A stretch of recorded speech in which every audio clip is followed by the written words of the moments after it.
Good afternoon and welcome to CanadianAgMarkets.com. My name is Brian Como and today is the 30th of May. It is Friday. I am actually away from my desk. This is pre-recorded. So instead of going through our regular video, I'm going to share some fundamental information that I shared with RealAg Radio this week and hope you enjoy. Thanks for tuning in.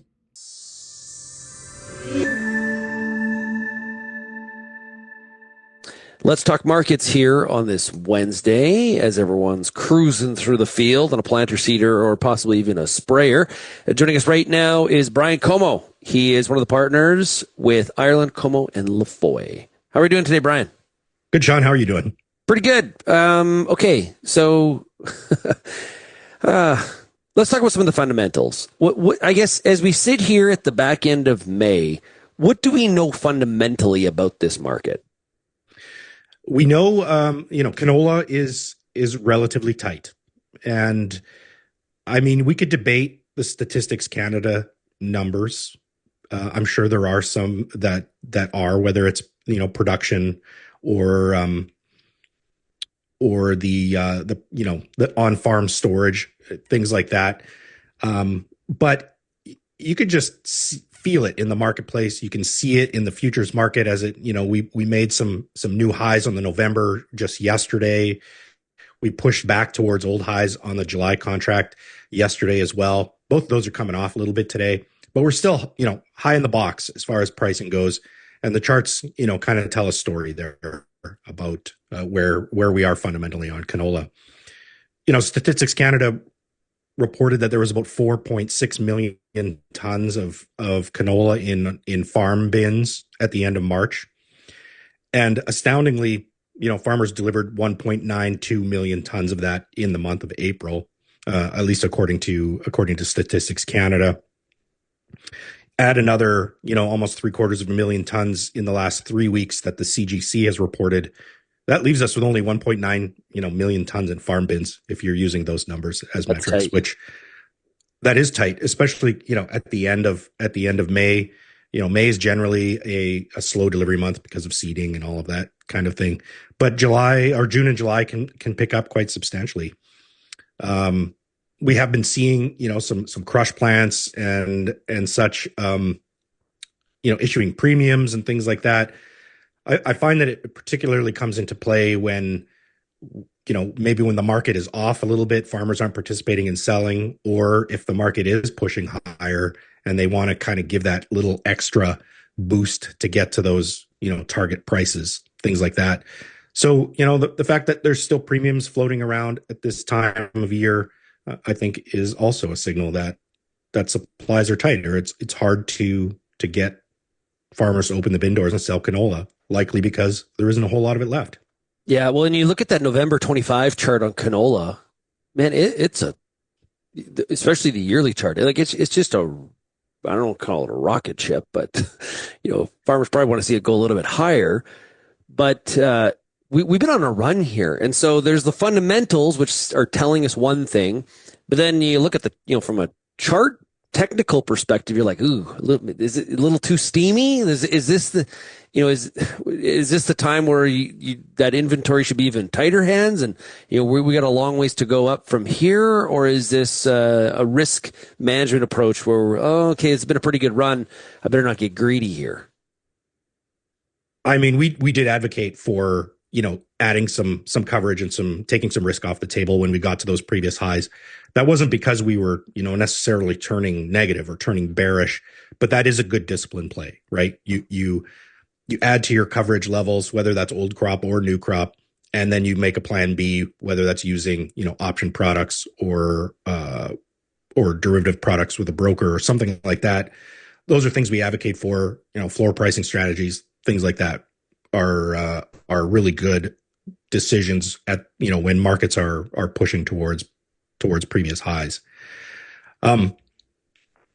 This market from a charting perspective, there's some things that are underpinning it, right? We've got good crush margins, or at least relatively speaking, in the new crop position.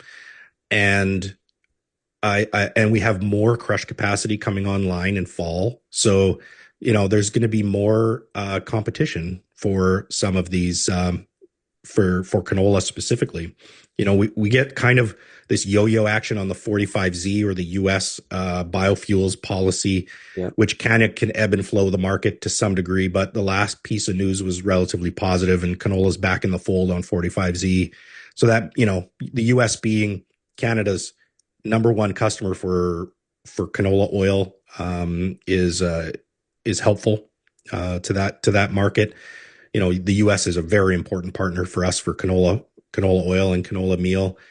There hasn't been any signs of slowing down, the exports of those products to the U.S., even with all of the recent tariff, talk and chatter and stuff like that. Well, yeah. Like, speaking of the tariffs, how do you reconcile the movement we've had with those tariffs? Are those tariffs having any impact, or like reconcile this for us a little bit? Because I think what's happened is a little bit backwards to what people thought, because the tariffs got placed on that Friday.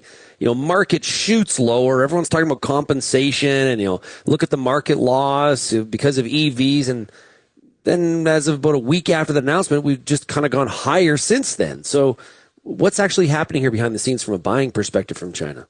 Well, what happened was that tariffs never actually took effect on canola products into the U.S. So, yes, China put tariffs on canola oil and canola meal, but they left them off canola seed. And but even before that, China had not been a big buyer of our canola oil and canola meal. But we continue to ship them canola seed without a tariff. The U.S. never did place a tariff on our canola oil and canola meal, primarily because those are products that are included in the free trade agreement, or the USMCA, or whatever acronym it's called on either side of the border. But so I think the industry just was kind of looking at it going, business as usual. Let's get the business done. And I don't know if you want to call it front loading or just regular course of business, but the demand for the oil, the meal into the U.S. and the seed into China is still there, and none of those were affected by tariffs. So we kind of, it kind of dodged a bullet. So there's been lots of rumors circulating about, that when those tariffs went on meal and on oil, that, seed was going to happen at some point. This was, so that's the next step. Is that when you're talking to people on the ground in China and traders in the industry, do people still think that?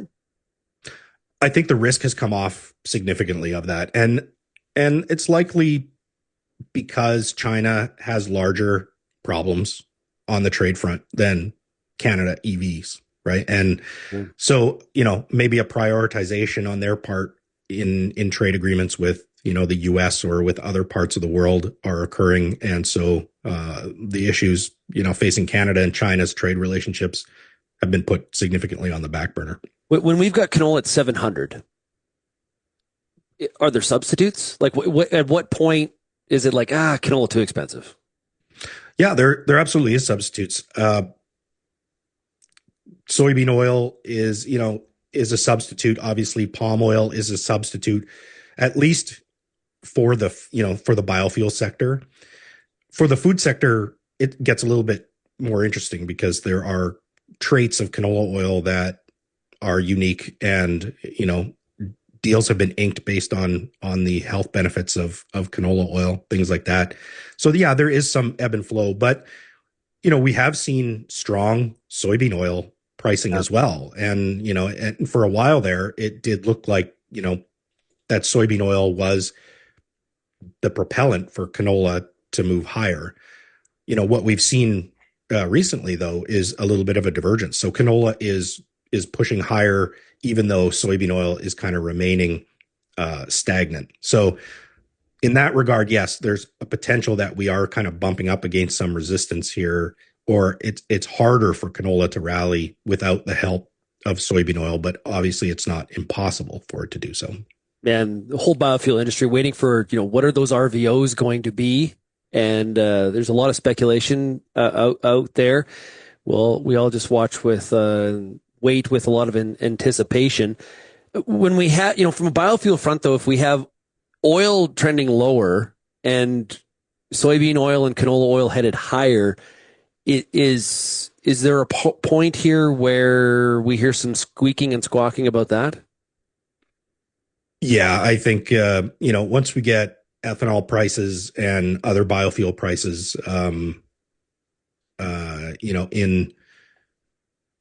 in the area where they are getting cheaper and it's too expensive to substitute in, like price is the determining factor of everything, whether or not it is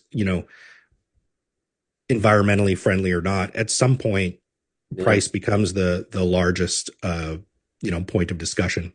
I mean, today crude oil's up, pretty big. It's kind of been trading sideways, for the last couple of weeks. So it's kind of been a non-issue,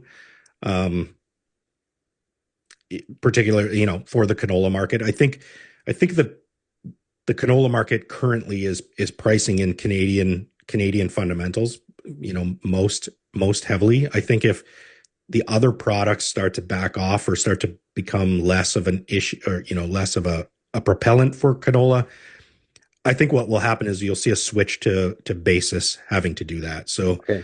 The buyers have been, relatively soft on basis recently. I think if you look at the Alberta Wheat Commission, they report basis is something like -18. What we are seeing in real time is probably, 0 or option to, +5, maybe a little bit higher than that in some areas in the West. But by the end of this crop year, if futures are going to stop doing the work, I think we're going to start seeing basis step up and do some of that work as well. Well, and speaking of Canadian fundamentals, we'll get the final call here on what the acre number is, but the dry bias that so we start to talk about the production and where that all shakes up with that story's still yet to be written. I guess we're going to know a lot more when we get to into July. Yeah, I think I do think there were some acres that shifted out of canola, but they may have somewhat shifted back in. Yeah. I was talking to a flax trader the other day, and some small acres in Manitoba, for example, went from canola to flax.